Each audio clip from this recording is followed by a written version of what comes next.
గన్నవరం అంతర్జాతీయ విమానాశ్రయంలో సాధారణ తనిఖీల్లో భాగంగా ఢిల్లీ వెడుతున్న ప్రయాణికుడి బ్యాగ్లో బుల్లెట్లను గుర్తించారు. దీంతో అతన్ని అదుపులోకి తీసుకున్న ఎయిర్పోర్ట్ పోలీసులు విచారణ నిమిత్తం గన్నవరం పోలీస్ స్టేషన్కు తరలించారు.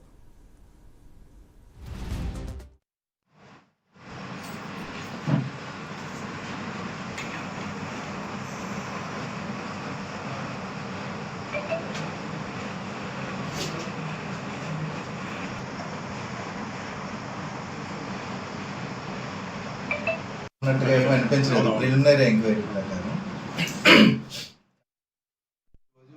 ఉదయం ఎయిర్ ఇండియా ఫ్లైట్కి విజయవాడ నుంచి ఢిల్లీ వెళ్తున్న ఒక ప్యాసింజర్ ఆయన యొక్క బ్యాగ్లో ఒక 2 ఆమునేషన్స్ వెపన్కి సంబంధించి 2 ఆమునేషన్స్ ఉన్నాయని ఎయిర్పోర్ట్ సెక్యూరిటీ చెక్ దగ్గర వాళ్ళని ఆపి ఆయన్ని మాకు ఫర్దర్ ఎంక్వైరీ కోసం మాకు హ్యాండ్ ఓవర్ చేయడం జరిగింది. ఆయన యొక్క పేరు ఆర్య. ఆయన కేఎల్యూ యూనివర్సిటీలో కంప్యూటర్ ఇంజనీరింగ్ సెకండ్ ఇయర్ చదువుతున్నారు. ఈయనది హర్యానా పానీపట్టు. అక్కడి నుంచి వచ్చి ఇక్కడ కేఎల్యూలో చదువుతున్నారు.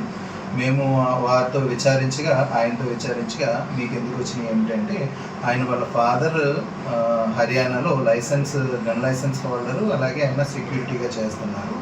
సో ఆయన బ్యాగ్ని ఈయన లాస్ట్ జూలైలో ఇక్కడ కేఎల్ యూనివర్సిటీకి హర్యానా నుంచి చదువుకోవడానికి వచ్చేటప్పుడు వాళ్ళ నాన్నగారు బ్యాగ్ తెచ్చుకున్నట్టుగా చెప్పడం జరిగింది. సో దీని నిమిత్తం మేము కేసు నమోదు చేసి ఇన్వెస్టిగేషన్